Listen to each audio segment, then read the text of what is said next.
Hello everyone and welcome back to Ushanka Show, stories about life in the Soviet Union. I'm your host, Sergei Sputnikov. In today's video we're going to talk again about book Black on Red, My 44 Years Inside the Soviet Union by Robert Robeson. Now this is episode number 22, and if you're new to my channel, I have a separate playlist where the oldest videos are located. Link will be in the comment section. It appears that my book reviews is not really a popular topic. I just looked it up, and my videos on the Black on Red usually get about 3,000 to 4,000 views. The most popular video got only 10,000 views. But as my parents taught me a long time ago, if you start something, you better finish it. And I just looked it up again. I started this series back in December of 2021. So this project is going on for almost 2 years. It's pretty long. So today we're going to take a look at the chapter 26, which is called Paul Robeson, Langston Hughes, and Others. So Paul Robeson, I must say that I was very impressed that so many of you guys were aware about this singer and activist and actor and professional football player, because I never heard of the guy. And in fact, if you search in Russian Paul Robeson, he only shows up as an actor. There's not a single word in the Russian Wikipedia or on any Russian internet sources about him being a singer. And I find it strange, to say at least, and even suspicious, because Paul Robeson was famous as a singer in the Soviet Union, not as an actor. And he came to the Soviet Union several times. First visit was in 1934. The final visit was 1961. He performed many concerts. His songs were played on the Soviet radio all the time. But if you look it up in the Russian Wikipedia, he just mentioned as an actor. And while we're on the topic of music and Americans, I want to mention something, because I just realized there's a huge difference in the musical culture between United States and former Soviet Union. For example, I post sometimes exactly the same video on my Russian channel and on my Ushanka Show English channel. For example, when I showed this unusual museum of Soviet uniform, we just posted photos and then added music, and I asked Bogdan, who's helping me with putting my videos together, hey, look up at the YouTube audio library, find some music like a military marches, parade music to have as a background. And that's what we did, and we posted exactly the same video with exactly the same music on my Russian channel and on my American channel. And guess what? There was not a single comment on my Russian channel about music selection. People just commented about uniforms. Meanwhile, on Ushanka Show, there were so many people that were quite, I would say, upset because we were using some American tunes like marches, Yankee Doodle went to town or something. So whatever was available on the YouTube library, which is usually just music from the United States, that's what we used without even thinking. But you guys noticed, and they said it doesn't match because you show Soviet uniforms while you're playing these American tunes. And it was not a single comment on my Russian channel about that. And I discovered how picky Americans about proper music and a proper time or proper settings a while back. Because when I used to work at the furniture store, we had a stereo, and then I brought tapes. Back in the day, we used tapes and CDs.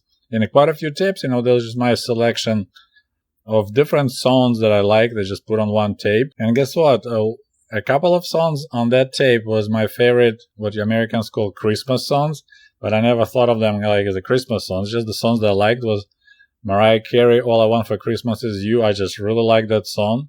And Last Christmas by Wham. So they would be on the tape. And when that song would be playing, that tape, I'll put the tape on. And quite often people would comment, why are you playing Christmas song in the summer? And I was like, I'm just playing my tape of my favorite songs, and that song happened to be there. But it was always bothering or people I work with or customers that they, in the middle of July, they walk in the store and they hear All I Want for Christmas Is You. That was just blowing their mind. And I had exactly the same experience with my co-worker, which I used to carpool with. Same thing. I'll play my music in my car while he'll play his tunes in his car while we're going to work. And once again, it was exactly the same tape. And Mariah Carey started singing. And he was like, why you playing Christmas music in September? And I was like, dude, I just like this song. And of course, there's a different story. He kind of listened to it and he started humming along. And then he's like, yeah, I used to love Christmas before I got married, and now I don't like Christmas because it's too expensive. So it was hilarious. I apologize for this little detour into American music culture. Now let's go back to our main topic, book Black on Red by Robert Robeson. So in this chapter 26, Robert Robeson describes his interactions with Paul Robeson because he actually managed to meet him every time that Paul came to the Soviet Union, came to Moscow. And he says, when Paul Robeson first arrived in Moscow in 1934, he was hailed as a brilliant international artist, possessed one of the greatest voices in the world. I received an invitation for the reception. It was official correspondence, and as usual, it was addressed to Negro Robert Robeson. And I find it strange that every time he would get official correspondence, they will be addressed to Negro Robert Robeson, and Russian will be Neger. But back then, Neger was a normal Russian word to describe a black person. In fact, if you call someone black, that'll be kind of like a derogatory way of describing person. Neger was just a normal word. Now, modern Russian language, things changed. You don't want to call a person Neger. It's considered bad. And you just call him black or African. So it looks like Robert truly enjoyed the concert, but when he tried to meet Paul in person, he had a really hard time. He finally met him 2 days later after the concert, and he says, I hope to talk to him about my experiences in the Soviet Union, because remember, of course, Paul Robeson was a real cheerleader for the Soviet Union, but he did not allow me the opportunity, and our meeting was superficial. He told me, I'm happy to learn that you are making a contribution to the building of socialism. You are doing a great thing. I wish you success in your work. I thanked him and I told him how much I enjoyed his performance. You know, he said, I have never faced an audience like this one the other night. They really know how to listen to music here, especially folk music. And I told him that Russian people and most other Soviet people had been exposed to folk music for much of their lives, and that there is much in common between Russian and Black American songs of suffering. So Soviet newspapers published articles praising Robeson's performance. Both the press and the radio urged him to return. And he did. I met him again when he came back to Moscow in 1936, that's 2 years later, and enrolled his son in a Soviet school. That's really interesting. Robeson was an idealist, and he thought that the social climate in Russia was better than in the United States. By bringing his child to Moscow, he wanted to remove him from experience of racial prejudice. So this is pretty hardcore, right? You're even bringing your child to Moscow to study because you think you're going to get a better treatment in Soviet Russia than in the United States. The Kremlin, of course, knew of Robeson's idealistic view of Soviet society and worked successfully to shield him from the harsh realities of Soviet life and mold him into totally committed Marxist-Leninist. And here I must say something. Soviet government really understood propaganda, and they really knew how to do propaganda using innocent tools. People like Paul Robeson, just by creating this illusion of perfect society and not letting him see the reality of life in the Soviet Union. And I just finished to read 1982 novel by James Michener, Space, and in that book, this whole space race was basically propaganda race, and Americans were behind because they didn't realize the value of being first into something, especially into space. So there was topic going on there when the German scientists von Braun and others were telling their American counterparts, hey, Russians are up to something. They're going to launch the first satellite in space, and it's going to be a huge propaganda win for them. But Americans like, nah, no one cared if you launch something into space. And they realized too late how it's important to show that you were first space satellite, first man. Then they decided, okay, then we'll go on for the moon. Okay, so back to our books. In 1936, Robeson came to Moscow to enroll his son to Soviet school. Then in 1939, he returned again, but this time to remove his son from the Moscow school because war had broken out in much of Europe and he didn't want his son being trapped in Moscow. So it's kind of interesting. So in 1939, he kind of already saw that the war might get Soviet Union involved. When Robeson came again 10 years later in 1949, the Soviet press proclaimed him as a hero for his work during the Spanish Civil War.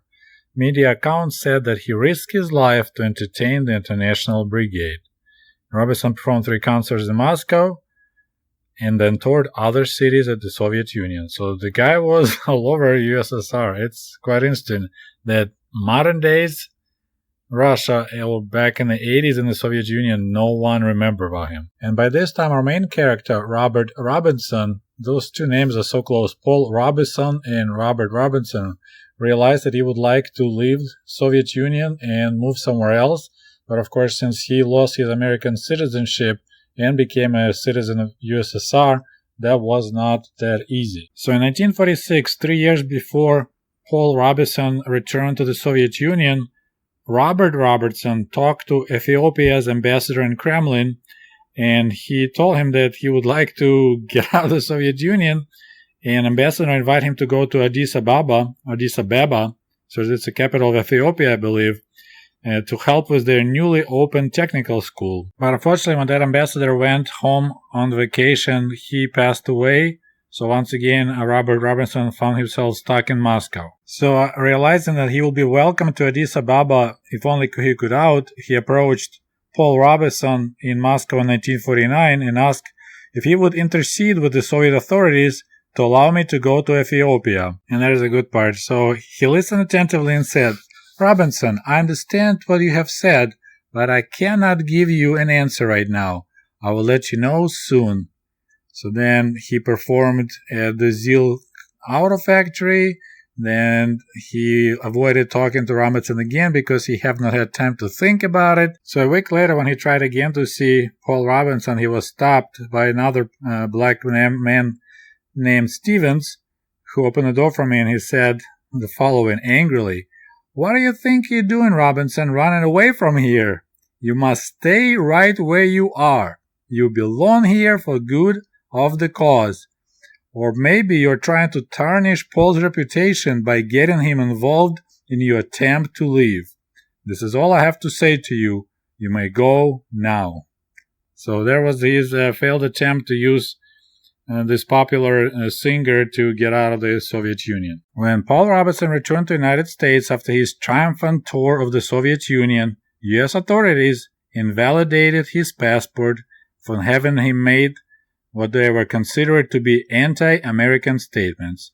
At one of his concerts, he had said in Russian, "I was, I am, and I will always be a friend of the Soviet Union." As encore, he regularly sang the famous Soviet propaganda song, "I don't know of another country where a human being can breathe so freely. Я другой такой страны не знаю, где так вольно дышит человек." So I'm not sure how that works with the First Amendment and freedom of speech, but back those days, the United States government was pretty hardcore about taking away citizenship and passports from people who were promoting Soviet Union and communist ideas. Finally, in the early 1950s, Islanda, that's the Paul Robinson's wife, explained to Robert Robertson the main reason why singer didn't want to help him. She said, "Robinson, you asked Paul to help you go to Ethiopia.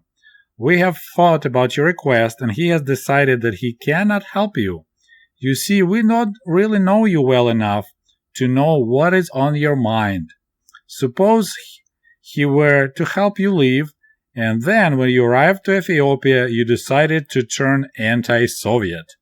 We would find ourselves in trouble with authorities here." So as you see, they're just watching their own interests and doesn't want to help their fellow citizen. Okay, and now we arrive to the part which will explain you why no one like my generation or even my parents' generation knew about famous singer and communist sympathizer Paul Robeson. So here Robert Robinson describes the concert that really surprised him. That after singing several songs, Robeson began another one that startled me. It was a song I was familiar with, a mournful song out of the Jewish tradition that decried their persecution through the centuries. I knew this song would alienate party officials in the audience. I wondered whether Robeson, who was so determined to see only good in the Soviet system, was even aware of the Soviet anti-Semitism. A week or so later, the press reported that Robeson was resting and visiting children's camp in the summer resorts to the south, so-called Pioneer Camp. Soon after that, a rumor about Robeson began to spread in my factory and throughout Moscow to the effect that he had an unpleasant conversation with Nikita Khrushchev. As I heard the story from 3 different party members, Khrushchev was vacationing in the same region as Robeson and invited the singer to his villa. Robeson asked Khrushchev whether stories he had read in the Western press about Soviet anti-Semitism were true. A party man whose integrity I believed in told me, being such an unpredictable person, Khrushchev reacted with vehemence, V-E-H-E-M-E-N-C-E, and accused Robeson of meddling in our country's internal affairs. Robeson was so shocked by Khrushchev's fury that he left the next day for Eastern Germany, where, according to Eastern German radio, he was placed under medical care. It did become apparent that Robeson fell quickly out of favor. Ever since his first post-war concert in Moscow in 1949, his music was aired twice a week throughout the country, including a half an hour every Sunday.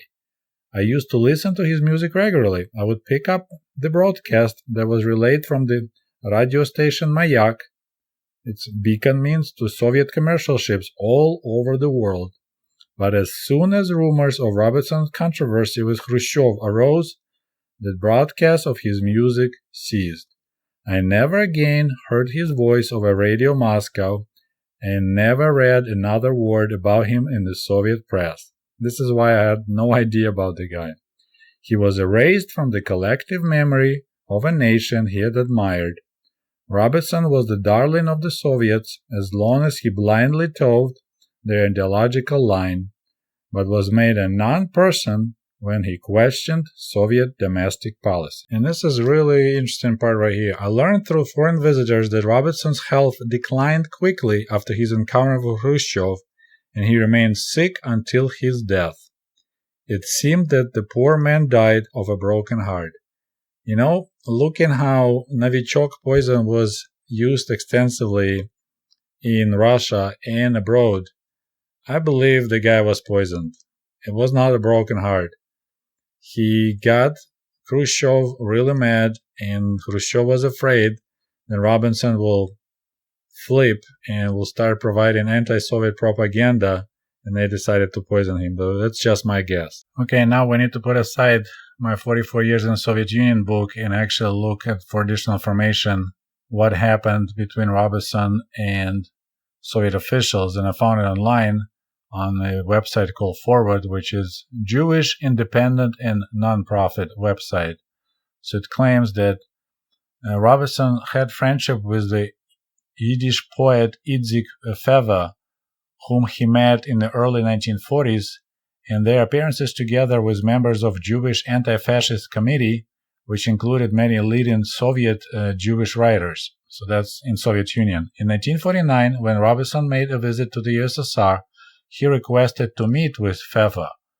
Robeson was told that Feva was on vacation in Crimea, but in truth, the poet had been arrested by the Soviet secret police 2 years earlier and was languishing in jail. Because he had been starved and was in poor health, Soviet police officials used their cover story to buy several days in which to feed Feva that his appearances would not alarm Robeson. Upon seeing his longtime friend, however, Robeson was not fooled. Despite being watched by Soviet agents, Feva was able to tell Robeson that he and other prominent Jewish writers were under arrest, and that his colleague Solomon Mikols, the former head of the Jewish Anti-Fascist Committee and the USSR State Jewish Theater, had been assassinated. Despite stern warnings not to perform any songs with Jewish nationalist content, Robeson reacted to his meeting with Feva by singing the Holocaust-era partisan song Zog Nit Ken Mol at a prominent Moscow concert that was broadcast live on the radio throughout the USSR. The defiant performance was understood by millions of radio listeners to be a public expression of solidarity with the Jewish people. And also I found Robeson returned to America in 1963 in poor health and soon retired from public life. Slowly deteriorating and living in seclusion, Robeson died on January 23, 1976 in Philadelphia, Pennsylvania, after suffering a stroke. This was another episode of my review of the book Black on Red, My 44 Years Inside of the Soviet Union by Robert Robeson. I hope you enjoyed the show. Don't forget to like it, and we'll talk to you soon. До свидания. Goodbye.